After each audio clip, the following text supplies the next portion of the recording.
Syria's political exile is over. President Bashar Al-Assad landed in Saudi Arabia on Thursday. He attended the Arab League summit in Jeddah. It reaffirms the old saying, anything is possible in politics. These same leaders and kings tried to topple him in the last decade. They banished him from the Arab League in 2011, but 12 years later, Assad is back. It is important to leave internal affairs of the country's people as they are best able to manage their own affairs. There is an added hope amid the Arab as well as the Arab regional and international rapprochement brought in by this summit, which I hope will signal a new phase in Arab coordination and solidarity among us and peace and prosperity in our region instead of war and destruction. So why is Bashar al-Assad back? We can think of three major reasons. Number one, because Assad is now a political reality. The civil war may not be over, but the regime in Damascus is secure.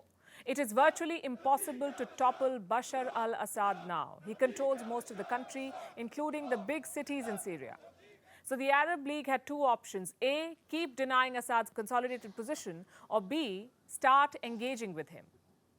The League went with option 2, they're engaging with him. 13 out of 22 members voted to restore Syria's membership. It's not overwhelming, but the Arab League's big shots were on board. That's Saudi Arabia and the UAE. Reason number 2 why Assad is back is to counter Iranian influence. Tehran supported Assad's regime throughout the last decade. They gave him things that the Arab League did not: financial help, military assistance, political legitimacy. So the Arab countries are rushing to change course. They cannot afford another pro-Iran country in the region. Reason number 3 for Assad's re-entry: America's lack of interest in West Asia. Once the US left the region, the picture was clearer. The Arab countries had to sort out their own mess. Hence the move to restore Syria. Symbolically, it's huge. Arab countries have accepted that Assad is in charge of his country, that he is the legitimate ruler. But does this change anything on the ground? Assad does need political legitimacy, but what he needs even more is money. The civil war has battered Syria. Around half the population has fled their homes. 6 million have fled the country. The infrastructure is virtually non-existent. So Assad needs money to rebuild his country.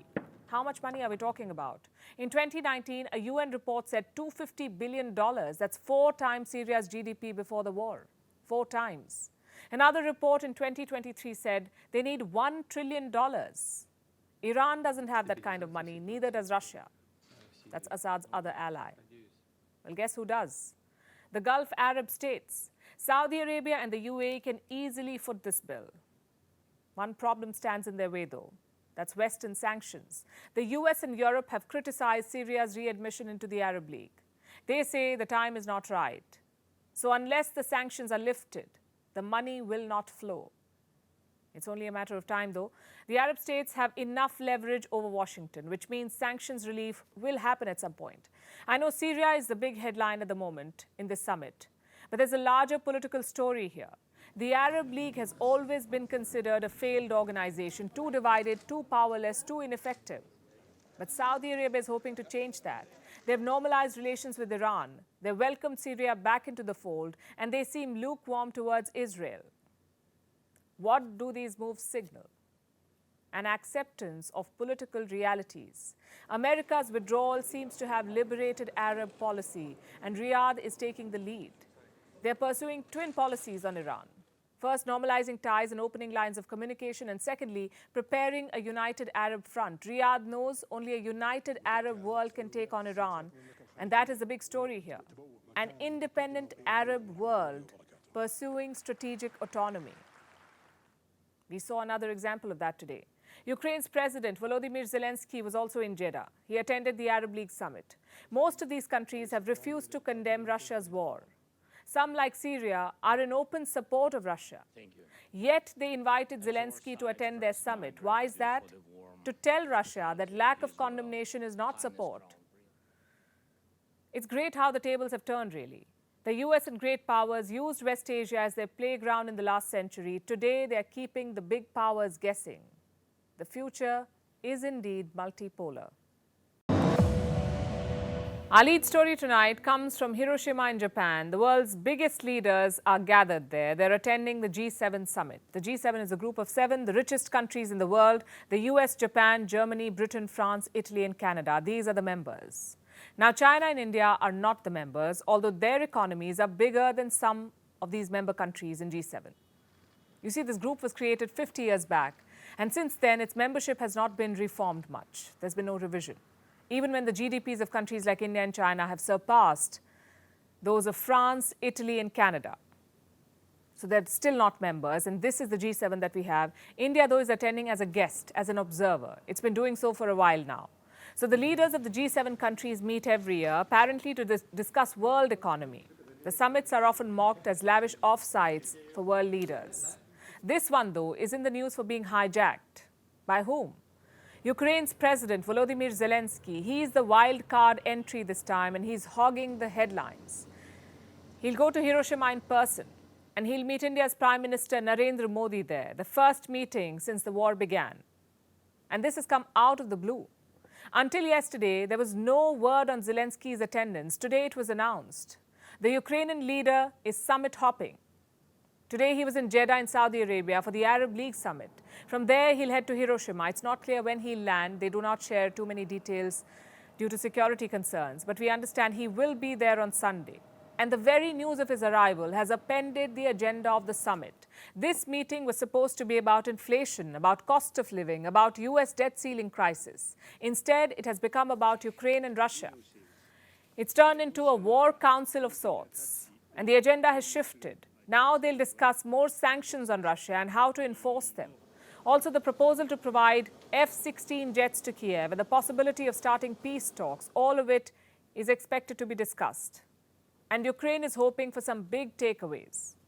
Zelensky's team says some very important decisions could be taken in Hiroshima. Very important things will be decided there, and it is therefore the presence of a president that is absolutely essential in order to defend our interests. The G7 wants to build pressure on Russia. These countries are the biggest allies of Ukraine. Fun fact, this group had 8 members once. It was called the G8. Do you know who the 8th member was? Russia. It was expelled in 2014. What for? For taking Crimea from Ukraine. Crimea is a peninsula. It used to be part of Ukraine. 9 years back, Russia annexed it. So it was dropped from the G8. And now we have the G7. And this is a group on a mission to make Russia pay for invading Ukraine. They want to project a united front against the Kremlin. But it's not as straightforward as it seems. For starters, the G7 do not agree on a lot of things. Let me give you the latest example. Today, new sanctions were announced, and there were differences. Some wanted to push the boundaries, impose the toughest possible sanctions on Russia. Others wanted to be more cautious. The UK wanted to target Russian diamonds. They're a lucrative business. Russia is the world's 8th largest diamond exporter. In 2021, Moscow earned about $4.7 billion from this trade, the diamond trade. So far, diamonds have been kept out of the sanctions list, but London says it will ban them. The US wants to go one step further. It wants to ban all exports to Russia. But Europe is not ready for that.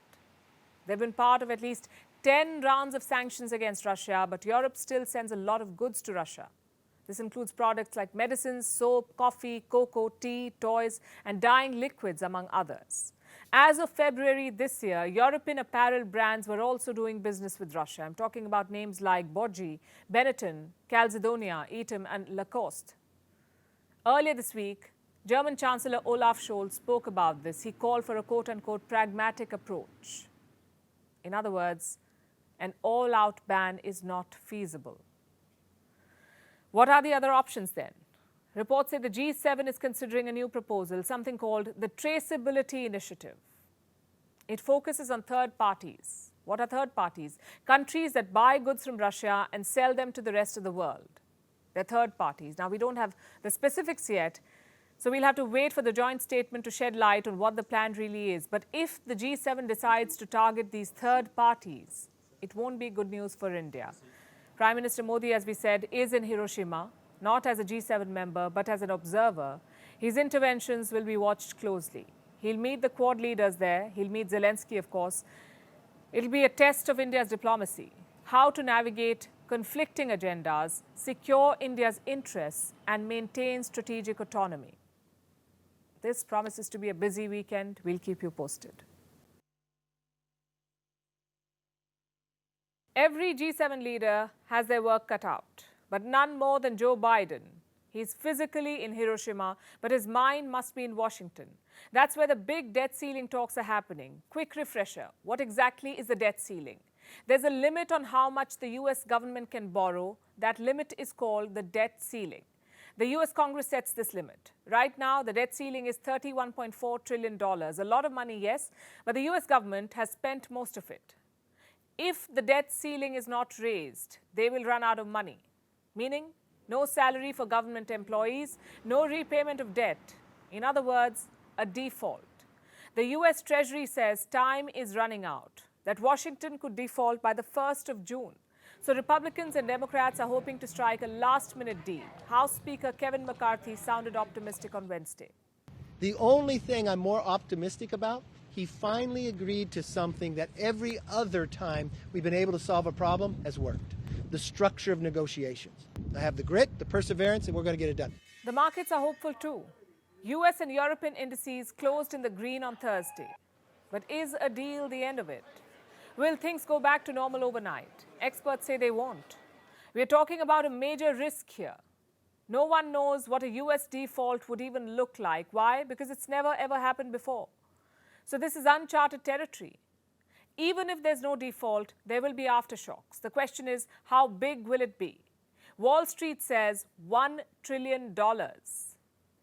Let me explain. The US Treasury is currently running out of money. It has around $95 billion in the bank. How much would it like to have? Around $550 billion by the end of June, $600 billion by the end of September. If the debt ceiling is raised, that can be achieved.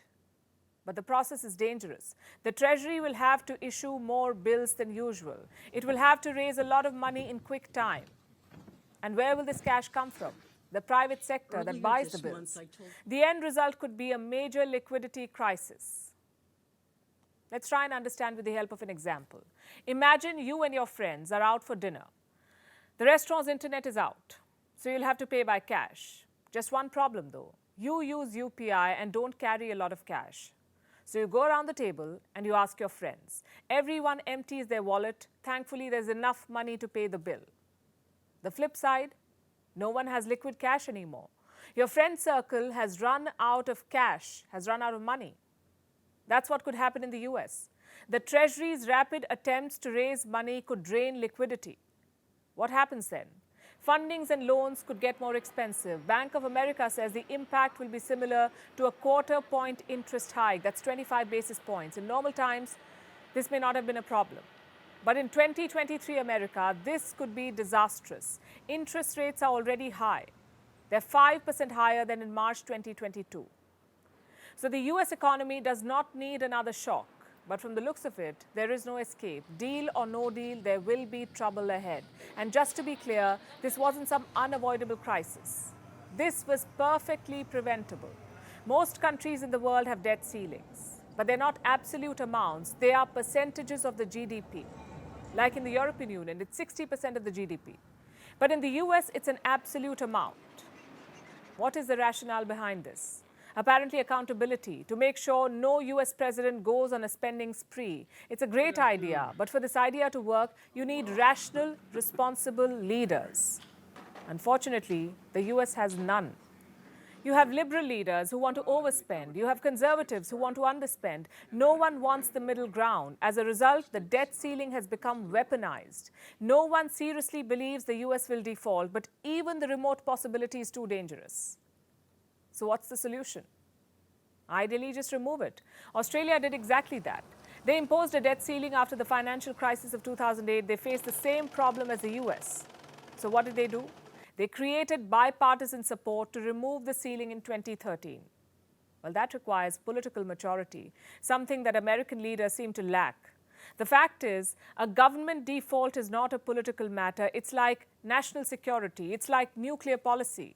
There must be multi-partisan agreement on it. But knowing the US, I wouldn't count on it. Now let's shine some light on the world of political corruption. No, this is not a Pakistan story. It's about the US. The US House of Representatives is investigating President Joe Biden's family to see if he's involved in corruption. And they've made a startling revelation, not about Biden, but his family. Apparently, they got millions of dollars from foreign entities, around $10 million according to the probe. When did this happen? When Joe Biden was the vice president of the US. Also, why is the US House investigating the president? Because it's controlled by the opposition. Here's a report. US President Joe Biden's family is in the news again. It's not just Hunter Biden this time, but everyone from Biden's brother to his daughter-in-law. They're under investigation by the US House Oversight Committee. It's a group of lawmakers in the House of Representatives. It's now being headed by a Republican Party lawmaker. This is the Oversight Committee's chairman, James Comer, and he's come out with some shocking news. It turns out Biden's family members received around $10 million from foreign entities. This was while he was vice president under Barack Obama. The bank records show the Biden family, their associates, and their companies received over $10 million from foreign nationals and their companies. We should pause here and explain. The Republican Party has been after Joe Biden's son, Hunter Biden, for a while now. They seem convinced that he's up to something illegal, and that Joe Biden has been helping cover up Hunter's wrongdoings. Remember the whole Hunter Biden laptop saga? That apparently his laptop contained evidence of Biden's corruption, especially regarding Ukraine? Well, 3 Republican-led investigation committees haven't been able to find proof of corruption for neither Joe nor Hunter Biden. But it hasn't stopped them from trying regularly. Like in this new case of Chinese firms paying Hunter Biden. The Republican lawmakers stressed on this. Chinese nationals affiliated with the Bidens created limited liability companies in the United States, and then in a short period of time transferred their interest to a Chinese company that sent money to the Bidens. This is not normal. Hunter Biden and his associates courted business in countries that correlated directly with Joe Biden's work as vice president. Comer said this is not normal. He didn't say that this was illegal. That's because technically, all of this is legal. But it does seem shady though. Biden's family members getting money from abroad, even from Chinese state-linked firms. But is there a legitimate reason? The Republicans don't think so. They don't have any proof that these foreign entities tried to influence Biden or that as vice president he did them any favors. But the belief is that it must have happened. Why else would they pay millions to Biden's family? One thing everybody in this room and the American people definitely know is that the Biden family doesn't really have a business. There is no business structure around this family, except politics. And since Joe Biden has spent decades in the Senate, served 8 years as vice president, and is now president of the United States, and the family's getting money from various countries and foreign businesses through various shell companies and this web of LLCs. I mean, guys, you in the press, this is easy pickings. I'm giving you Pulitzer stuff here. The Republicans don't really have the smoking gun yet. That's probably why they appealed to journalists in the room. Maybe they can succeed where the Republican Party has failed, because it seems they aren't going to rest until they nab the Biden family, Hunter in particular. And unexplained foreign funding really isn't helping the Biden family's case. Even if it is a witch hunt, perhaps it's better for Biden to go public with all the business dealings. If not, it will definitely be a Republican war cry in the 2024 presidential election. 50% and 15%. Similar sounding numbers, but they're obviously different. And for Spain, that has become a big problem. I'll explain. Their government held a survey. It was about unpaid work, routine activities like cooking, cleaning, childcare. Both men and women participated in this survey. About 50% women said they do most of the housework. What about men? 15%. It's a stark disparity, but it's not shocking. We'll tell you why, but first let's tell you what Spain is planning to do about it. They're trying to solve this old school problem with a modern day tool, an app. They're launching an app for household chores. You can divide housework among members of your family and monitor who is doing what. A lot like those expense sharing apps that we all use. Except here, men and women can log in the hours they spend doing housework. How will it help? The government says it will make the division equitable, because when you see a problem, it's hard to turn a blind eye. The idea seems interesting, but does Spain like it? The response has been mixed so far. Some people are angry and offended. The government says that's because they'll have to start doing their share of the work. Others have welcomed this app. And this is a big deal in Spain because unpaid work is a major issue there. It has led to legal battles. Divorce cases are being settled with huge bills. Men are being asked to pay for years of unpaid work to their ex-wives. In 2017, a man had to pay about $25,000 for the same. Earlier this year, a man was asked to pay some $220,000, that's more than 1.7 crore rupees, for unpaid housework. How do they arrive at these numbers? On the basis of minimum wage. Had these women been paid a minimum wage for the work they do at home, this is the money they would have earned. And Spain is taking this very seriously. We say kudos to them and are learning for the rest. Because the problem of unpaid work is not limited to this country. Around the world, men and women spend their time differently. Men spend more time working for money. Women work, but often do not get paid for it. And this is not a general assumption. It's backed by data. On average, women spend about 5 hours a day on unpaid housework, while men spend just an hour doing housework. Women also do 76% of all unpaid care work the world over, 76%. These numbers are a world average. Country-wise, they look very different. In some countries, men and women share the load more equitably, like Sweden, Denmark, Norway, Canada, and Finland. Here, too, women work more, but about 1 hour more than men on doing daily chores. Elsewhere, the picture looks grim, like in Japan, Mexico, Portugal, Turkey, and India. In all of these countries, women spend over 3 hours more than men on chores. In India, the number is 5 hours. That amounts to 1,825 hours in a year. Let me repeat that. In India, women do household work for over 1,800 hours, more than men, every year. That's a lot of time and effort spent on unpaid work. And the value of this work remains largely invisible to economists. It is not part of GDP calculations. It is not used to measure economic growth. It is also difficult to value. But today, let's try to put it in terms of money. In 2019, if women earned minimum wage for their unpaid work, they would have earned about $11 trillion the world over. $11 trillion, it's more money than the 50 biggest companies of the world made that year combined. So basically, it's a lot of money. Even in cases where both men and women have a day job, it's the women who do more housework. Even when women earn more money than their male partners, they do more housework. Among retirees, women do more housework. Among the non-employed, take a wild guess, women do more housework. I can literally turn this into a poem or a rap even, whatever you prefer. Because this is my only point. The quiet cost of unpaid work. And this is not just about lost money, it's also about high rates of burnout, stress, depression, anxiety, insomnia, and other such problems among women. And no, housework is not the only reason for those problems, but it adds to them. So what can you do? Well, share the load and spread the message at a personal level, at a policy level, like the chore distribution app in Spain, or China's legal right to seek compensation for unpaid work, or Sweden's parental leave policy, or Denmark's subsidized daycare policy. These are all good first steps. But governments can do a lot more to address the issue of unpaid work, to help us see this invisible work and assign it the value that it deserves. Think about it. And now it's time for Vantage Shots, images that tell the story. We're starting with Italy, where a 2-year-old toddler was rescued after being stranded in a flooded building. Tens of thousands of South Korean nurses went on strike after a law to improve their pay was vetoed. And Japanese activists held protests against the G7 Leaders' Summit in Hiroshima. Now, what makes the 19th of May significant? We're taking you back in history to the year 1571. On this day, in 1571, the city of Manila was established by a Spanish explorer named Miguel Lopez. Today, Manila is the capital of the Philippines. We're leaving you with these images. Thanks for watching. We'll see you on Monday.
exchanges from inside the BBC, they talk about the risk of violating Indian laws. It's easier to rake up the freedom of speech debate, but does it give anyone a free pass to knowingly violate the law? America supports India because it needs India's support in return. And India is working with the US because it suits India's interests. This is how geopolitics works. Last night, he diffused a crisis with his defense minister. But today, Netanyahu was confronted with a new problem. His cabinet seems to have rebelled against him. The UK is looking at the Indian subcontinent to fill its coffers. That India seems to be negotiating from a position of power, like a partner and not a former colony.